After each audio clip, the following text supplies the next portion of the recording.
Hello everyone, welcome to this live stream on An English View on Porto. Well, coming up is the FIFA Club World Cup for the very first time. And speaking for the very first time, I have more than two guests on my panel. So on the Porto side of things, we've got Rui dos Santos from FC Porto podcast in English, and Jorge Andrade, another England-based Porto fan. And joining us from the opposition view, we've got Chris Damasceno, an American who supports Palmeiras. Welcome, everyone, and welcome to those watching in the chat and on the replay. Thank you for having us on. Sincerely appreciate it. So, great to be on, and as usual, let's start on the Porto side of things. So, Rui and Jorge, I suppose we can start a bit about last season, seeing as Rui, this is your second time, Jorge, this is your first time on. So, how do you feel about Porto last season, where they are now, and going into this Club World Cup? And I shall start with you, Rui. Yeah, this past season was one to forget for sure. Porto's defense was absolutely in shambles. I mean, it's all across the board. And it's funny, we have a Portista named Jorge Andrade. I wish we had Jorge Andrade on our team because that guy was an absolute animal. I miss that guy. He was a great player for us and the Portuguese national team and whatnot. But this season was definitely a rebuilding year. There was a lot going on. New manager, different style of approaches from Vitor Bruno and Martin Anselmi. You know, it's been a mess. There was a lot to work with, but there was just no continuity. There was no, there was nothing really promising. A lot of inconsistencies, a lot of bad blunders in the back that led to too many pointless goals where we dropped points. But overall, as a team, it just wasn't the typical Porto that you would usually see. Even if we didn't win the league that year, we would play much better football than this. And in Europe, off seasons where we don't win the league, we usually do well in Europe. This was just bad, and this is a weaker competition too, being in the Europa League and just having bad performances like that. So pretty disappointing, but I am hopeful for the future because I think as much criticism as André Villas-Boas has had, I think he's putting Porto on the right track financially and even just investing in the future. So I'm pretty hopeful on that. So hopefully this tournament here, I think the team should take it seriously and use it as a stepping stone for next season. And Jorge, I see you agreeing with pretty much most of that. I also have seen that you've been watching at least the Casablanca friendly. So how have you felt based on the friendlies you've seen? I don't know if you've seen the friendly against Riga. I don't know how much we can read into that. But what is your thoughts been on the friendly and Porto going into this Club World Cup? And you can reference last season as well. Yeah. First of all, say pleasure to be here, and Roy, a big fan of FC Porto podcast in English as well. And Greenlaw always said, and with regards to the friendlies, I only caught a little bit of the Wydad game and the I didn't catch the Riga game, but I saw the scoreline, but it was this way. But in terms of last season, basically everything, agree with everything Roy said. I think last season was very difficult because of the transition from Sérgio Conceição, which is also going to be, legendary Porto manager, which is also going to be a very difficult transition. And then having to change the manager within, by January, was it? And who also has a different system where he transitioned to a back three, which don't think it really gelled. And Marcano's our best centre back. It just says everything there. But yeah, I think for at least not having Gabri Veiga now, that signing of Gabri Veiga, which I think is very positive. He was the most so talked about when he was at Celta Vigo, and he made the transition to Saudi Arabia. But he was linked to Newcastle, linked to so many big clubs, Atletico Madrid, big clubs in Europe. So that I think is a positive sign, and everything what Rui said as well about feel positive on the other as well. As I think last season, transitioning from a legendary not just manager but Pinto Costa is also going to be a very difficult time. And I think the guys that we're linked to, hopefully I know won't be here for the Club World Cup, but going forward, that Borja Sainz guy from Norwich, Julio Enciso, and I know we'll only have Gabri Veiga, and Samu coming back as well, Mata from the Nations League. I think we can hopefully start to see a little bit of Anselmi's philosophy, but we losing to Vidal and Riga. Still a bit unsure on Anselmi, but just hoping that we can start to see a bit of an identity in this World Cup, Club World Cup. Very true indeed. And we have our first comment from the panel section from Renk. Big up to the panel. Thank you very much. My heart will be split on my Alan Varela and the Honourable Pride. Renk being a Boca Juniors fan. Thanks for your comment, and feel free to drop more throughout the stream. I know Chris knows Renk quite well, maybe very well, in fact. Yeah, I certainly kind of mixed thoughts from my end going into the tournament. But if you did see my predictions, I did get at I did think Porto would sneak it into the quarterfinals, but over the course of this group stage, with PSG in mind in the other group, it's going to be vital to get that first place spot. And this match day is a potential decider. Obviously, we'll see throughout the next 2 match days after this, but we will this will definitely be influential.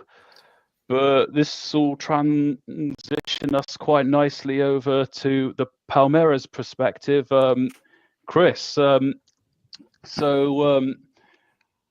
what have you thought of Palmeiras this year? How do you feel about your chances of getting this game and perhaps the tournament as a whole? I guess I do have another question, but I'll follow that up after your opening thoughts.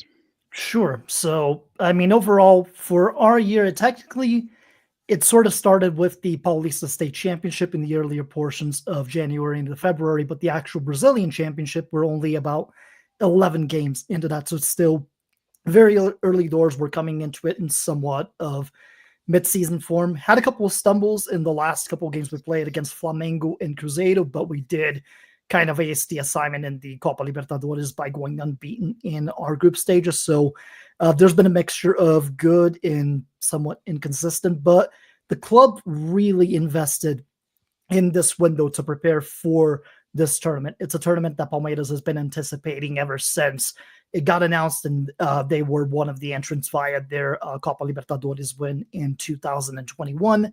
So a lot of expenditures happened. We brought in Paulinho, who was the leading scorer of last year's Campeonato Brasileiro from Atlético Mineiro, into the club. He's still dealing with injury issues from last season from an ACL tear. So he's gradually been easing back into the fold. So he's sort of a super sub role for us at the moment. Obviously, we have Stevon, who came from our academy, who's been kind of the big story for Palmeiras throughout the past year and a half since he's broken into the starting 11. He's going to Chelsea immediately after this competition is over. And then Vitor Roque was our biggest signing in terms of amount of money we spent, like pretty much ever, to bring him from technically Betis, but Barcelona really just wasn't having the best of circumstances there. He's been gradually finding his form. He's been having a bit of a harder time finding the net, but he is really hardworking. He works well within a Abel Ferreira system. He presses. He does a lot of the little things that you like to see out of your strikers. Just a matter of when the goals are going to start pouring in for him. And in general, this matchup with Porto was super interesting because of the fact that Abel Ferreira, a Portuguese manager who hasn't even during his early managerial career, he didn't get to like manage per se against a lot of Portuguese clubs, but it's sort of a homecoming to him to an extent to sort of re-announce himself to sort of the Portuguese footballing scene. And it's got to be special for him in some way, being from Penafiel, which is only about 40 kilometers west of Porto. So there's that northern Portuguese relationship there, as it is, and obviously with Porto and Lisboa, that north to like center south sort of rivalry, and him having those northern roots compared to most of his contemporaries. As for our chances, I do think that this group is Palmeiras and Porto's to lose. I'm not sleeping on Al Ahly by any stretch of the imagination. These are multi-time Egyptian champions. They've won the CAF multiple times as well. That's a team that's probably feels a little bit disrespected by some critics, so I'm sure they'll play as hard as humanly possible in that. And Inter Miami is Inter Miami. They have the stars of the older days. They do have offense capability, but defensively not so good. And the MLS is not a league that's known for its defensive prowess by any stretch. So I do think they will be kind of on the dead last end of the spectrum. But I do think it's important for both teams to at least get a point out of this game, if not win it outright, because of who is in Group B, which the likelihood is Paris Saint-Germain and Atletico Madrid coming out of it in first and second, respectively. And I'm pretty sure for both Palmeiras and Porto, you'd rather have the Atleti match over the Paris Saint-Germain match in the round of 16. So that's sort of how I see it. I do think comparing the two teams, and we can go into a little more detail as we go through the show here, but I do think it's going to be one of the more even-sided matches throughout the course of this competition. Should be a lot of fun to watch. Indeed. We'll catch up on the comments. Thanks for joining T10S. He says, I think Porto would be the favourites for this one. Respect to Palmeiras for producing the monster Endrick. And thanks for joining, Samir. Welcome. And rank again. It's going to look really bad on CONMEBOL if Palmeiras, one of if not the best team in CONMEBOL, loses to Porto. I think it's a situation in which it's because we had an inconsistent 2024, but we've been looking decent for 2025, while Porto has been sort of, as you guys mentioned, sort of a reconstruction phase in this particular season with new management coming in and obviously a couple of newer folks coming in. You guys mentioned some of those players already, like Samu, who I really, really enjoy from the few games I've seen and watched. And of course, like if you're playing a football manager, that's one of those wonder kids that you try to snag like as soon as you humanly can. And then there was this other 18-year-old that you guys just brought in recently, Rodrigo Moura, I believe is who it is. Yeah, I'm excited to see more of him. He looks really, really promising as a player. And then I do have a soft spot a little bit for Steven Eustáquio, just from seeing him a couple of times for the Canadian national team, and he just has a great mustache as well too. Like it must be said. So there is that. Yeah, indeed. Inter Miami and Al Ahly's best players are at their respective clubs for a retirement footballing vacation.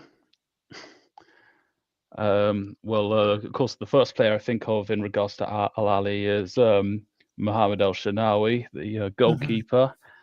And Samius then says, thank you. I'm a big Porto fan. My first game was against Santa Clara in January. I'm excited for the first game on Sunday. That was the last game before Martin Anselmi took charge. Before we go a bit more into the game, I will ask Chris this, and he may have covered a lot of this in his monologue. But before, or maybe before Maytime, I was hearing that Palmeiras were generally doing well, but weren't particularly convincing. And then fairly recently, they were top of the league. Yeah.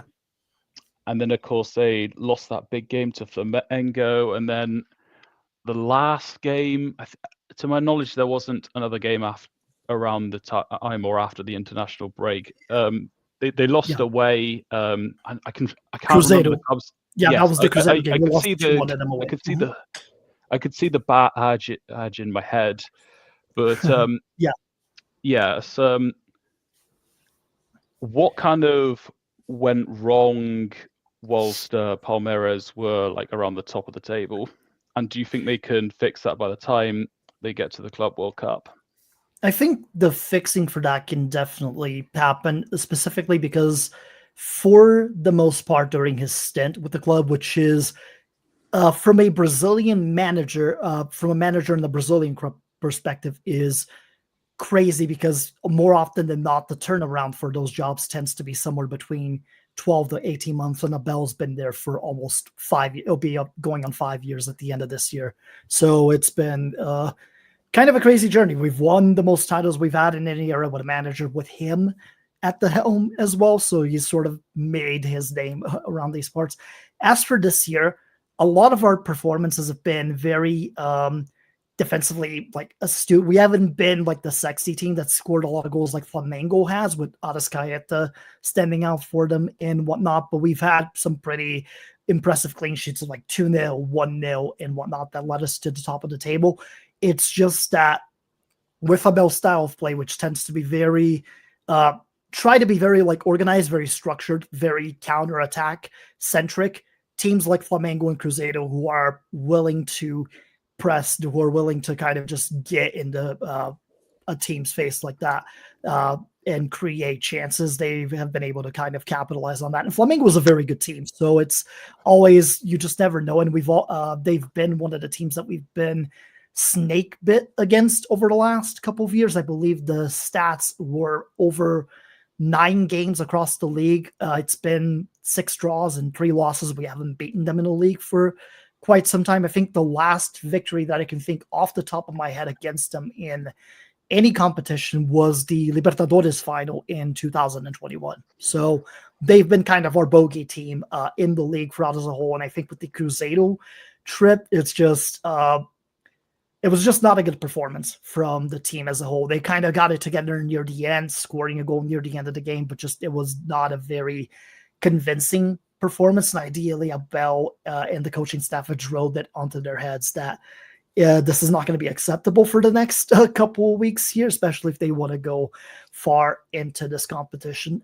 As for the Brazilian league, though, because it's still 11 games in, load management is going to be interesting once they come back from the competition and tackle that, because they're going to be going all the way into December for that. And there will be at least 3 to 4 makeup matches that they're going to have to figure out between the Brazilian Cup, which they've advanced to like the round of 16, and then the Libertadores, which they've also advanced to that second phase as well. So the fixtures are going to be very, very, like probably every 3 to 4 days for a good 2.5 months or so once we get back from the Club World Cup situation. But as for the competition itself, this Porto game will be a good window into how I think they'll do through the remainder of the competition. I do think the talent is there, the structure is there.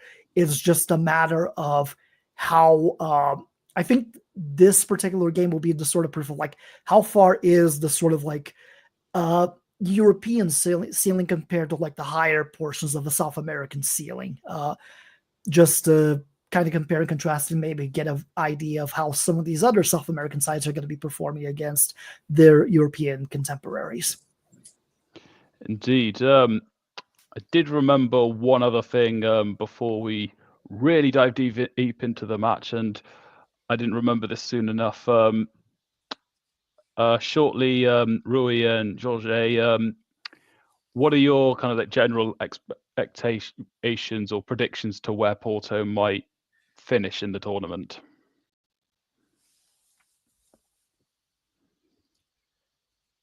Want me to go first, or? Yeah, you can go first if you want to. Yeah. I think in the group we should win. We should finish first in the group. going as far, as maybe quarterfinals, semifinals would be great. I think it would, test it would test the squad out for sure, especially with all the issues that we've had this year, and then it gives the young players more of an opportunity to show what they're made of. I really like the new signing of Gabri Vega. I think he's going to be an upgrade over Steven Eustáquio. He should be the upgrade over Steven Eustáquio. And for him to pair up with Alan Varela in the midfield, with Rodrigo Moura up front, and Samu at striker, I think, having Gabri Vega probably being in a more deeper position, because Rodrigo Moura is already going to be the number 10. I think you might see a different identity in the midfield where they can start being more threatening outside the box, whether it's whipping in crosses or just making some, breaking the lines of the defense and getting more goal scoring opportunities. The defense is my biggest worry about this. And I'm not very confident going into this Palmeiras game because, whatever they say, it's like, oh, Porto might be the favorites and whatever. This isn't the same Porto that we've seen. Even like I mentioned before, in the off seasons where we didn't win the league, we still had an identity, the Tripeiro Gara, where we were always a team that ate with our bare hands. There was no forks and knives. We were animals all throughout the pitch, pressing, winning every 50-50 ball. That's why you would see us make competitive matches in the Champions League against teams that were much greater than us. And we seem to have lost that. And going up against Palmeiras, who basically since COVID, they've been finishing 1 and 2 in the league. They won the league a couple of times. And the Brazilian league is probably the best league in South America alongside Argentina. They made deep runs into the Copa Libertadores. So, we may be the favorites, but I'm not feeling too confident about it because I don't know how Porto is going to react. This Porto side is going to react to that team that has that chemistry, that has that continuity and fluidity, and that intensity as well. Will Porto be able to react to that? And that's like the biggest question. And this tournament, I'm actually happy that it's happening because I think Porto needs it. And I think it's a way for them to get their feet wet for the season, to see what Martin Alsemi is going to need to do. And this is his opportunity to show what Porto is capable of. Again, the defense is my biggest worry right now. And hopefully things just get better. I don't know if it's a formation change that needs to be made or whatever, but even Marcano can't be our best center back anymore. Like Pep was amazing. He was a legend. It was already bad enough that at 41 years old, he was our best defender when we spent 20 million on David Carmo, and that didn't work out. So he needed Otavio to bail him out. Yeah. And I mean, I did like the Otavio signing. This wasn't the best season for him, and it was a bit of a disappointment, but I still think he has that potential to be a very good center back in the Portuguese league and maybe even go somewhere in Europe. So this is a big test, and it's been enough time for Anselmi to figure stuff out, because if he doesn't figure this out in this Club World Cup, and he's not going to be prepared for the Liga Portugal in August, we might see the same story again. Jorge, quickly give your kind of predictions where Porto will finish in the Club World Cup, and then give your thoughts on the upcoming match between Palmeiras versus Porto. Yeah, I'll be honest. I maybe not as optimistic as well. I think we go through, but I think we finish second. I just think Palmeiras, with the continuity of having Mel Ferreira, who's been an incredible manager for them, won them the league title, and having such great attacking quality player, Esteban, Richard Rios, having such a great talented team as well that have been playing together for a while, and us still trying to find our feet, and also question marks around Anselmi, because I personally can't see us winning this game. And I know we'll get back to that, but I think we'll handle Inter Miami and Al Ahly, but maybe I'm underestimating Al Ahly and Inter Miami. But I personally think Palmeiras finish in first place. But yeah, because I just feel like I just don't trust Anselmi yet as a manager. I don't think he's shown enough. And also this, as Rui was saying as well, maybe his formation change is needed, but he does seem like the stubborn type as well to stick with that three at the back formation, and I don't think it's really working. And yeah, Marcano is our best centre back, and that says everything you need to know. 38, 37, 38. You can't be going into playing against Palmeiras with that being the case. And it's a shame that we didn't make a centre back signing. It's great that we signed Gabriel Veiga, because I think it's going to add. It might actually help be a game changer in this tournament, having that quality in the midfield. And Mara as well, so important that he came back from the Nations League to play, because he's been amazing. But it would have been nice to have had if we had a centre back signing for this tournament. But yeah, I think we finished second, and I think we lose this game. I'll be honest. Very well. Rank says, just hearing Anselmi talk, he gives me Twitter stat merchant vibes. Yeah. Yeah, kind of does. Yep. Well, been presenting the squads here, which might give us like an indication of how this match is going to go, and then when we do the lineups, we can also refer to this as well. I won't so much talk about the lineups right now, but what I will say is the fact that there wasn't a third centre back signed, and that we're not necessarily expecting Otavio to start, could mean that we go to a 4-2-3-1, because that fits our best players in. But Anselmi may just be more concentrated on the system. But Chris, how do you think the match is going to play out, and what sort of like key player head-to-head areas do you think are going to be the ones to watch out for? Right. So for me in particular, what comes to mind off the top of the bat is, given, as you guys mentioned, Porto's defense being a little bit shaky, but the attacking core still being really good. I do think the double pivot situation in the midfield is going to be essential. We've got Richard Rios, who's more offense-oriented, very, very creative, made a name for himself, I think, on an international stage with Copa America last year. I think he'll look to kind of have another showcase like this. And then we have Lucas Evangelista as his partner there, who's more defensively sound, very good positionally. He's been one of the best signings we've brought in over the last couple of months as well, that I think has gone a little bit under the radar with some of the bigger spending signings that happened. And then it comes down to whether the front of whether our attacking core can actually do anything. Obviously, Victor Hockey is a goal threat if you put him in the right positions to do so.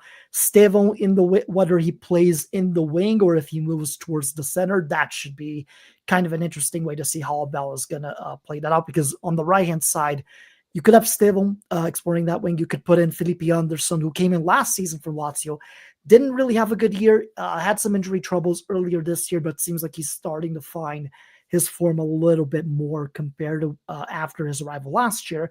And then on the left-hand side, even though he's playing out of position, he's been doing pretty well, who is Facundo Torres, who came from MLS actually at Orlando City, and he's been a workhorse for us. Like, Abel's been putting him just about every single game that he's been able to, and he's usually put in a shift, which is a great sign of things there, especially if you're trying to go after a somewhat shaky defensive front, like Porto's been unfortunately kind of suffering from. And again, it's not to disrespect Porto in any way, because it is one of the big three clubs in the entirety of Portugal, but a third place finish is unusual for you guys. I know Gyökeres has been kind of killing it in Liga Portugal over the past 2 years or so, but to come third place, especially to concede second place to Benfica, is never an ideal season for Porto fans, in my personal opinion. So I kind of get where you guys are coming from on the perspective of, okay, this is a transition situation, hopefully trying to figure things out. While for me with Palmeiras, ideally, this is the matchup where they need to start strong. ideally win and try to conquer that group just to get that more favorable round of 16 match. Because ideally, getting out of the group stages is the priority, and then anything else I think would be a bonus. But I'd love to see a quarterfinals finish for Palmeiras at the very minimum, just with the amount of talent and with the amount of expenditure that the club has made over the past year to prepare for this specific tournament. Indeed. All three of you can ask this, and I did ask this to Chris as well. What kind of specific player head-to-head matchups do you think will be key for Sunday? I'll let you go first this time, Jorge. Yeah, I suppose it'll be interesting. Yeah, I guess with I probably should have done more research on Palmeiras players, but I guess it'll be interesting to see Esteban Willian because you have so much hype around him. Obviously the incoming move to Chelsea, and if I'm not mistaken, he plays on the right. So is that right? So it'll be interesting to see how he goes up against Francisco Moura on the left hand side. So that's going to be exciting to see him as well in action, because it'll be my first time fully watching him play, in a live game for the first time. Other than just seeing some highlights, but that'll be very interesting, it'll be it's just going to be interesting to see how we approach this game. I can see Palmeiras being more. I can see Palmeiras being more on the front foot, and thus sitting back, maybe trying to hit back in the counter, because I feel like we might struggle to impose ourselves. But it's just gonna be interesting for the 1-to-1. Interesting to see Esteban where I'm going up against Francisco Moura. Thoughts, Rui? Any players or positions that stand out to you in terms of key head-to-head matchups? Whoever is going to be marking Facundo Torres and Facundo Torres, I think that's the thing right there. It's the defense that has been our Achilles heel in particular, even though everyone on the team wasn't all that great last year, outside of like Rodrigo Moura and Samu at times, and a couple other players too, to be fair. But whoever's going to mark him and just keep Palmeiras' attack in check, because one of the things that concerns me the most about the Porto side is just when they play against the bigger teams, against Sporting and Benfica this past year, they were awful. When they're playing against a team that they're not even familiar with, they were completely lost last year. And when you look at Palmeiras' record in the in the Copa Libertadores, they're playing teams from outside of their league, so they don't have an entire familiarity with them, and they're getting results. So I wouldn't, I know I'm kind of like going off script here, but that's like another thing that I wanted to bring up as well. And I think it's very important that Palmeiras has adapted to teams that they're not really familiar with playing. They're not in the Brazilian league, and they're getting results. And Porto, on the other hand, whenever they're playing against teams that are to their level or a little bit stronger, they're not anywhere able to be found. They're not able to do anything. And even in the Europa League last year against teams outside of Portugal, they weren't able to get much done. So I think that's also another thing to add onto Porto's worries. But whoever's marking Facundo Torres, the workhorse, as Chris likes to say, it's going to be a lot of shoes to, or a big job to fulfill. Anything else to add, Chris? No, I think those are pretty good, generally matchups wise, to be on the lookout for as a whole there. And just again, with games like these, you just don't know until it actually does get played. But I just in general really like our roster coming in, and I think Abel is out of all the possible titles that he could possibly win, this is the one that's eluded, and I'm pretty sure he's still haunted to a certain extent by coming that close to it in 2021 against Chelsea, and then obviously the extra time conceding a penalty late and Kai Havertz converting, and then kind of ending those hopes there and then. So I do think he's aiming for that in particular, to the point in which in the Brazilian media, it's been reported he's not even talking terms about extending his deal with Palmeiras for the foreseeable future until after this tournament is all said and done. So he's just sort of like laser focused on the competition, and then whatever else happens from here happens. So another quick question. Should we expect anything from Felipe Anderson? I think it depends on whether he gets a good amount of playing time. He has been I believe he's just came back from injury fairly recently. He's looked pretty good the few times that he has played, but again, the roles that he's played for Palmeiras, just because Estevão has been so good in the attacking right wing, which is usually Felipe Anderson's natural position. So he's played out of position a good amount of times throughout the past few months and hasn't looked all that confident doing so. I do think that if Abel either starts him or brings him in during like the second half of a game, it will be on that right-hand side. And I do think he'll show a little bit of a game with it, but I can't 100% say for sure just because there's not been that much of a sample size of him playing at his natural position while at Palmeiras. So, but it'd be nice if he decided to show up and score like a goal or two for us. That'd be pretty, it's good of a time to do it as any.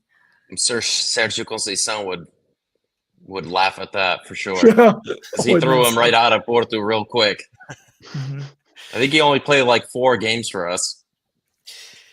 Yeah, Sergio with new signings that even Nico Gonzalez, like, who ended up being a fantastic player for us, almost frozen out the team for the 6 months. So yeah, Felipe Anderson, that was disappointing because there was a bit of hype around him because he did it right at West Ham, and we thought he'd be a guy during that COVID season, but just didn't pan out. Yeah, he was really good. Even in his last season, it took time for him to actually start his own son regularly. Mm-hmm.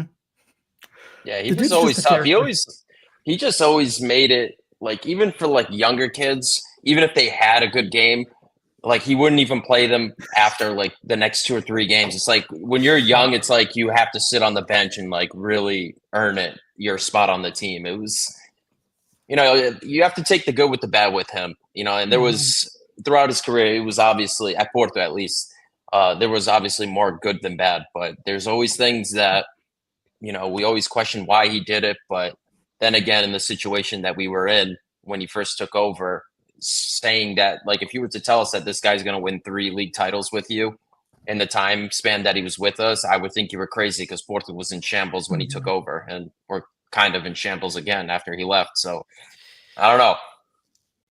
We'll see. You might have to be the guy to take over mid-season from Anselmi if he doesn't maybe. get it right. No way. Yeah, and I do have an interesting Anselmi fact too that I actually just found out earlier today while I was sort of like studying up for this. Initially, before we signed Abel to come into the club, we were in talks with Almiron to bring him in as our manager during that time frame, and Anselmi would have been on his coaching staff at the time that this was happening. So imagine the domino effect if that ended up going through instead, just in terms of coaching, carousel wheels and stuff like that. But I do hear it on the Conceição situation because Abel is similar in the fact that he's very much a players type manager, but he's also very stubborn with some of his player selections where he will prefer the more experienced guys at times over some of the younger kids. Because with Endrick, it took him a while to finally start him, and Estevão, same thing. So, yeah, fun times. I think you might be the best person to answer this question, Chris. Jorge Almi Klopp. Yes. I believe it's Miguel Miron. I've off the top of my head. I have to double check that. Yeah, Miguel Almiron is who it was at the time that we were thinking of hiring before the Abel hire happened. So, or Jorge Almiron. Sorry, yes, no, Frank's right on that one. I keep getting confused with the Paraguayan player for some reason. That's on me. We'll get into the lineups once we hit the 41st minute mark, but just shortly, I know Jorge, he was thinking that Palmeiras are going to have most of the possession and the chances, and Porto will, for the most part, rely on, not rely, but use counter attacks for most of the chances. How do you see it, Rui and Chris, in terms of possession, chances, that kind of thing? I'll let you go first, Chris. I would say normally I could see it happening where it's just Palmeiras having a lot of the possession and trying to find those lanes, but I could also see the complete opposite where Abel kind of lets Porto have some of the possession just to set himself up structurally to kind of, eat up space, force Porto into bad passes, and then hit him on the counter attack, because he has done that a lot with usually with stronger sides. He will go that particular route, or sides that may be kind of equal in strength, just as a means of gauging it entirely. And we've seen him do it with European opposition as well. Obviously, the Chelsea game in the Club World Cup final comes to mind, where he just let Chelsea have a majority of the possession, hit him in the odd counter attack or two, got a penalty kick out of a situation like that, which eventually led that game to extra time and such. But I could see it go either way. It's just, I think it's going to depend on those first 10 minutes of the game and how the flow of that goes. If Porto is having a bit of a better time finding the passes and finding that initial possession, that I think Abel is just going to lock it down a little bit, get a little more structured, and try to go for that counterattack style tactic. But if Porto decides to give Palmeiras the possession, then I could see Abel taking advantage of that and exploring Stevo and Tor. He's making the runs on the wings, trying to win those one-on-ones and then get something into the box to try and find a goal. Head to Rui next. Give us 20 seconds on your thoughts on the question. Yeah, I think it just depends. If I think Palmeiras is going to have more of a say in who's going to have more possession. If Chris says that he's going to the manager is going to let Palmeiras sit back and let Porto kind of have control and build your structure from there, then Porto is going to have to score early and get ahead and force that change for Palmeiras, because Porto are pretty irresponsible on the ball, and their transitioning on defense on the counterattack is pretty bad, and their center backs can just, a lot of goals have just let up on on transition, where, 2-3 years ago when Pep was back there, that would never happen. And you can also not trust Porto when they are in possession for, 60%, 65% of the game, because so many times they had that much possession in the league against smaller teams that have far less quality than what Palmeiras have. They weren't able to get the job done. So it's all going to come down to what Anselmi can do with this team, if he's able to change the formation and go with a different system and a different approach. It's all going to depend on that. And if it's more of the same, again, I'm going to say I'm not going to be confident in this game, because Palmeiras is just so well structured. They have a great chemistry, and they're able to kill us on the attack, on the counter attack if they need to. And if they're controlling, 55, 60, 65% possession, they can kill us that way as well, because we're just not reliable back there. Yeah, thanks, guys.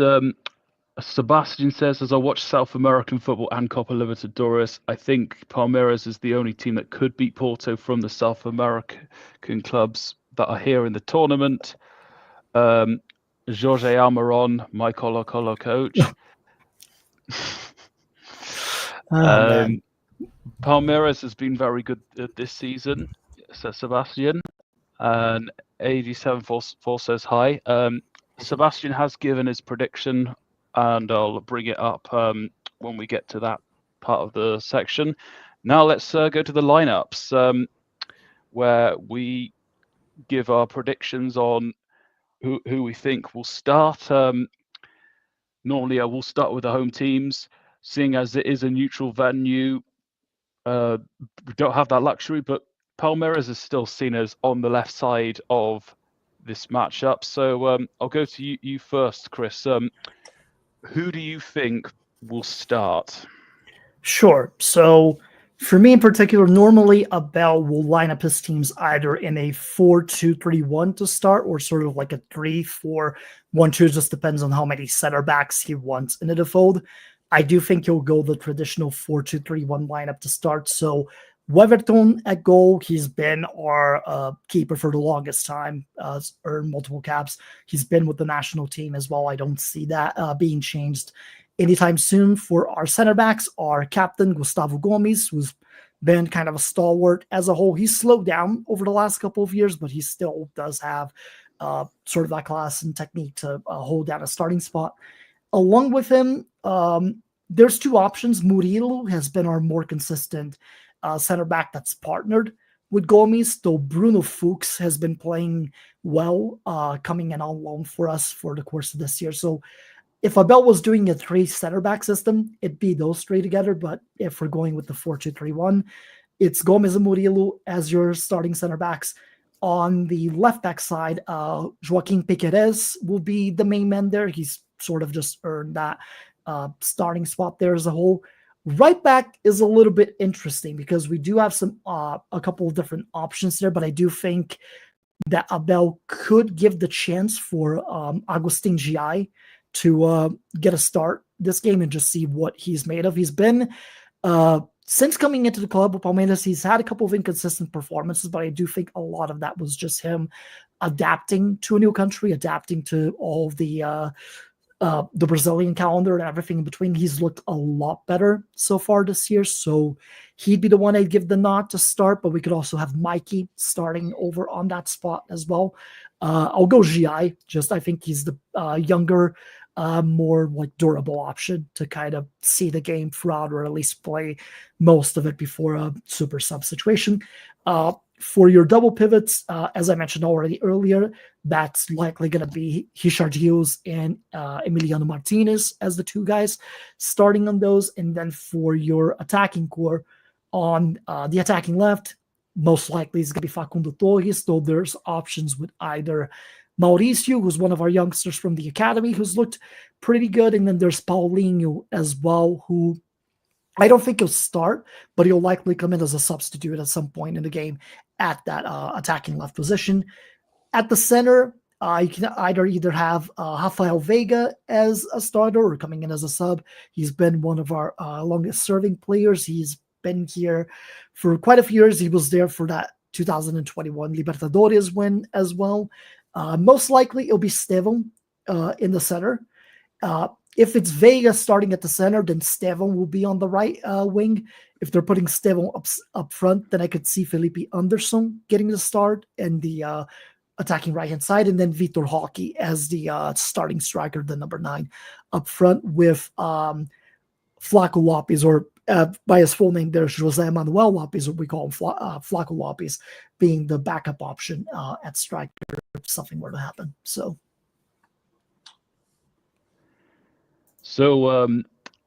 Rui and George, I will ask you each. So, given the time you've got, which isn't too strict, and there's like two of you, won't necessarily need as much of an explanation area as at least half of the subscribers and us on the panel are more familiar with the Porto squad. Rui, as you did do a lineup prediction on the channel before, I'll let you go first. What formation are you predicting, and who do you think will start for Porto against Palmeiras? I don't know. I think I'm hoping that he does a formation change. I think the 4-2-3-1 would be a great formation for this team. I would go with Mota at left back, obviously Diogo Costa in net. Yep. And I'm gonna assume that even Cano would be the left center back, probably Perez at right center back. I would like to see Martin Fernandes at the right back position, and then have that double pivot with Alan Varela and Gabri Veiga. And I would like to see Pepe on the left wing, Rodrigo Mota as the 10, and then Fabio Vieira on the right side, and then Samu up top as the number 9. I think that would be the best formation for the squad that we have. Yeah, centre backs. Were you saying Perez and Marcano? Yeah. Okay. Jorge, what lineup would you put I mean, what lineup do you predict that we're going to see against Palmeiras? Yeah. So hopefully, I mean, I because he seems a bit set in his ways, which I hope he doesn't go with. As I pretty much agree with everything Roy said. Because he's set in his ways, I can see him going with the 3-4-3, where we see Marcano, Perez, and Zé Pedro in the back three that we've seen at least towards the end of the season quite a bit, and then it'll be interesting to see. And I can see him going with Varela, Gabri Vega, and then Moura as the left wing back, and then João Mario or Martin as the right wing back, and then Moura in the 10, then Samu. But I hope we go with the 4-2-3-1, basically the same lineup as Roy, because I just don't see a back three working. I just don't think it's plays are really gelled in this system that Matt Anselmi, because we just don't have any control in games, and I do think and we don't really have the centre backs required. I don't think to really go with this formation this tournament. So hope we go with the 4-2-3-1. We'll be interested. Hopefully Gabby Vega starts as well. Mara has to be in that 10, as Hoy said.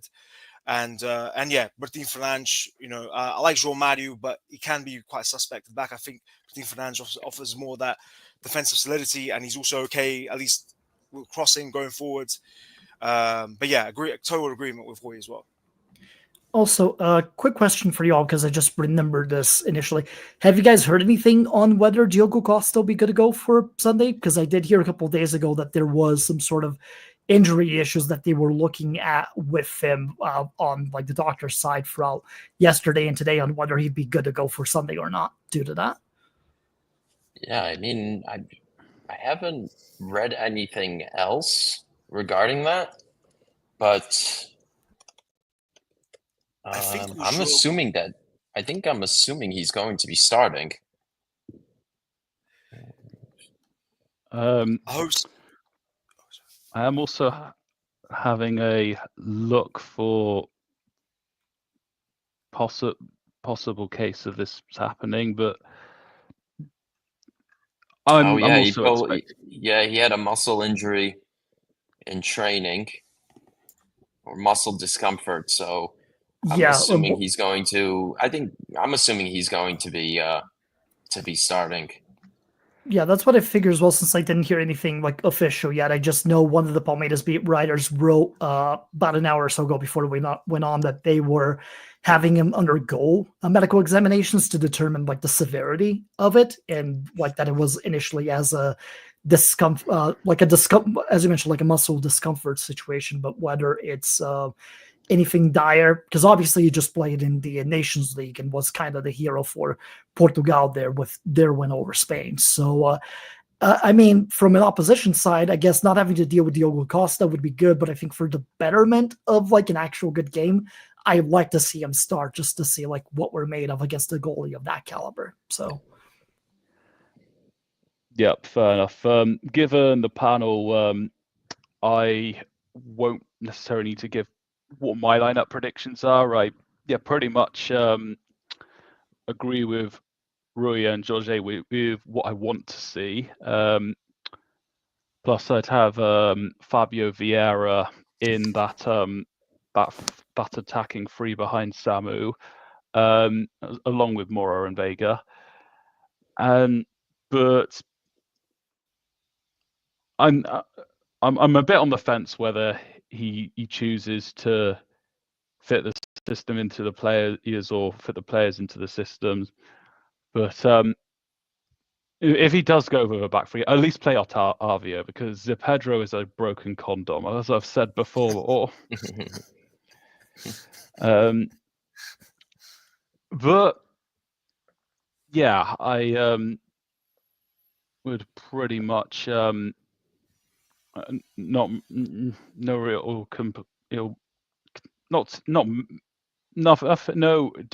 particular disagreements stand out on besides what Jorge has just said. Matt, you doing a watch along for the game? For this one, No, I don't think I will. There may be like a 10% chance I did. Initially, I was going to do it, but now I've also beared in mind it's 11 p.m. here, and I don't have the house to myself that night, so Yeah, the time zones can probably be crazy for that. probably not. I will be doing a watch along for Inter Miami versus Porto, and I might even do a watch along for Porto versus Al Ahly, because even though it's at 2 a.m. here, I'll have the house to myself that night. So sure, I might potentially do that for that. But for the Palmeiras game, there's a big cloud over that. But yeah, lineups. I'm somewhere on the fence between what Rui said and what Jorge said. But let's get on to the score predictions. I'll go last. And the first, let's see what Chris says. What's your score prediction for this game? I'm personally it's going to be, to me, cagey, exciting and all of that, but I do think he'll be a 2-1 victory for Palmeiras. Not by too much, but I do think we have at least enough to get 2 through, and then hopefully, ideally, hold Porto down to just one. Maybe a Samu goal or Mora sneaks in and gets something. I don't think it'll be a clean sheet for either team. I think the attacking talent is just too much between both sides for it to be like a scoreless affair for either one. But yeah, I'm going 2-1 Palmeiras. Yeah, guys, do give your comments in the chat or in the comment section if you're watching on the replay. Sebastian says he's going for Palmeiras 2, Porto 2. Renk says Palmeiras 1, Porto 0. I will bring up other comments as they come about. Jorge, what about you? What are you thinking? Yeah, I've got 2 predictions. One for my head, one for my heart. My heart says 1-0 Porto. My heart says 1-0 scrappy Samu goal, but my head says Palmeiras 2-1. I just think they. I think this will be a tight game. I think it'll be quite end to end. I think there's going to be. I think we're going to have chances. They're going to have chances, but I think Palmeiras will come out and win. And Roy, over to you. Yeah, I think I'm not too confident about this game. I'm going to go with Palmeiras winning 3-2 on this one. I think it's going to be a good game. I think Palmeiras are going to always have the lead, and Porto are going to score and hope they can complete the comeback, but they're going to be typical Porto from this season, so I think they're just going to bottle it. All right, then. Over to me. I'm split on this. This can definitely go either way, and I do agree about the balance of caginess and excitingness and the amount of chances we could see from both teams. I'm not sure if it was Chris or Jorge that's brought that up. I think it was Chris, wasn't it? Yeah, I think we both did to some extent or another. We both mentioned it. Got you. But my prediction, and I do think this will be the hardest one for Porto to get a win from, and with in mind that this is a kind of a group of life. I've considered both a victory in both favors. I have kind of 2 draws in mind, but I'm going to say there will be goals, and I'm going to say 1-1. I think we're going to see kind of 2 teams on a fairly similar level. I think Costa will make a few saves, and this will be a great test for Samu, Mora, Vieira, like the better attackers to potentially step up. So yeah, on my prediction, 1-1. I think it'll be balanced, and then I think Porto will start picking up some more wins later on in the tournament. Also depends whoever wants the win more. Yeah. True. Especially but if complacency falls in. But yeah, thanks to all the guys on the panel, to those watching in the chat and on the replay. Before we, well, actually, there's. Firstly, I'll ask, is there any final thoughts from you guys in regards to Palmeiras versus Porto? I just think it'll be probably one of the more exciting games of this first round of matchups before we move into like the second rounds and whatnot. There's obviously some spicy stuff in the other groups like Chelsea and Flamengo, something I'm really looking forward to once it happens as well. But I think if you want two sides on both the European and South American aspect that I think are like as close to a level to each other as humanly possible, I think these two teams are it. I feel we kind of got very lucky getting into this group compared to the kind of groups we could have gotten, like some of the Asian or South American contemporaries got with. I don't know, like being stuck in a group of Manchester City and Juventus would have sucked. I'll say that much off the top of the head. So we lucked out a little bit with the way things are. Not that Al Ahly is a pushover by any stretch of the imagination. Inter Miami is, but that's another story for another time. But yeah, I think we're in a pretty even-keeled group overall to see things happen. Rui, Jorge, any final thoughts before we start to round off? Just hoping for a better Porto. Hopefully this is enough time for Anselmi to make different changes. And I hope we just get back to where we once were, or at least just play a little bit more promising football and being more disciplined in the back. And if that happens, I like our chances to get out of the group stage and maybe even to a quarterfinal. Yeah, same with me. Basically, everything always said. Like, even if like the thing for me, I just want to see some level of identity. I just want to see some good, just attacking play. Like, even if we lose this game, even if we finish second, and we're probably, to be fair, we're probably gonna lose in the last 16 anyway. We're probably gonna get knocked out by Atletico or PSG anyway. But at least just want to see a bit more of an identity than what we saw last season, and even in this. Even in the friendlies, do you want to see Mata show some great performances, some more. If he can get a few goals in this group stage, I just want us to build a good foundation for the next season and maybe hopefully win that 31st league title next season. But hopefully, yeah. Big up to everyone. Says Rank. We'll try not to get destroyed by Benfica. For your sake and for Alan Varela's sake, Thomas Perez as well. We'll be rooting for you. I can't necessarily speak for Chris because I think there's a bit of a rivalry between. I mean, a little bit, but I'd like to see the Common Bowl contemporaries do well on this one, just to kind of cause a little bit of chaos in some of these groups and just give the Europeans a little bit of a run for their money overall. So on rank side, at least for the group stages, or at least until our teams encounter one another in some way, shape, or form. So, and I think. I think this might be the first time Renk will be rooting against Di Maria since he was at Manchester United. Of course, Liverpool is Renk's second team. And speaking of Renk, he says, it's not a rivalry. We own Palmeiras. Oh, he has to keep reminding me of that. And I can't really argue that. They've had our number in various Libertadores over the course of the years, and I hate it every single time. Well, you did win the last final against last time you were both in a final. The last time you were each in a final, as a matter of fact, I think. I mean, we're each in a final, yes, but I mean, our encounters against them, we lost against them in the 2000 final, and then they beat us in the semifinals, I believe it was 2 years ago, to go to that final against Fluminense, where they lost to them on that. So it's not been a good time against Boca, I will say that much.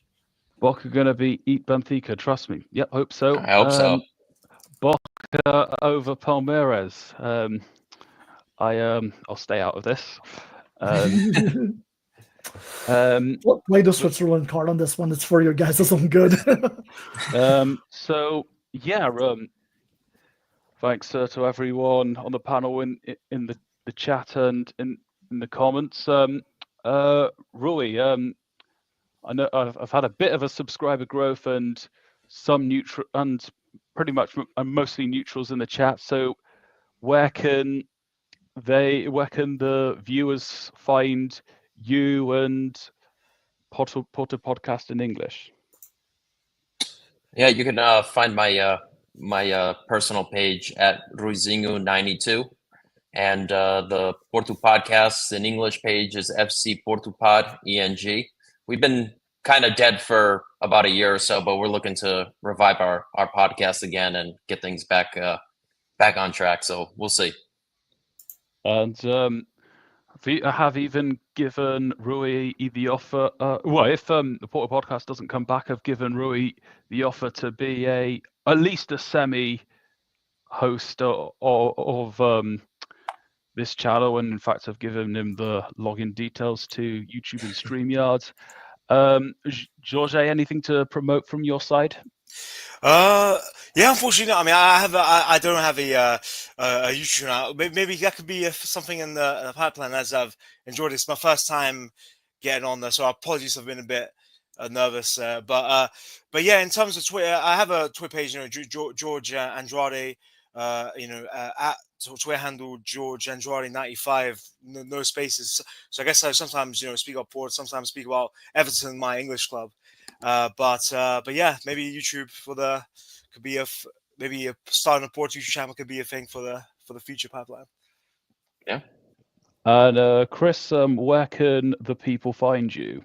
Yeah, sure. So in general, you can find me at Brazilian Fury. That's Brazilian with an S instead of a Z on pretty much just about every one of those general social media networks. So Twitter/X, but I call it Twitter mostly, Instagram, and then on YouTube as well. I have my channel there, which I just posted a video about the Club World Cup in question and about sort of the talking about it from a non-European perspective on the competition and sort of like how I see some of the aspects of it, that it's a flawed competition at the end of the day because it's FIFA, but to me, it's a good concept that I think needs to happen, like at least to find out what the measuring stick is for the stage of world football. If Europeans are really that high up, or if the playing field is starting to level out a little bit here. So I'm hoping it does well in spite of the people organizing the tournament, I guess is the best way that I can put it. Yep. Thanks for that, Chris. And once again, and thanks to everyone watching, and thanks to the panel for their contributions. We've got quite a game coming up. Potential decider for first place. And it's been good to get together, and it's a game to look forward to. Thanks to everyone once again. And in the meantime, we do have one last comment. He said, should we start the pray for Palmeiras or nah? No, this is a bad idea because, as it is known in the Brazilian circles, Abel Ferreira has a pact. You don't want him invoking the pact in question. It's because they've been known for like a couple of really crazy comeback victories that happen every once in a while. And the whole meme is that apparently we struck some sort of deal with the devil, and Abel Ferreira is leading the rituals pretty much every single time in the half line. So I don't know. I think starting religious sort of hashtags might come back to bite you under the particular circumstances. Just saying. Indeed. Yep. We're going to wrap it up there. Enjoy the game, everyone. Thanks for all the interaction. And in the meantime, Forza Porto.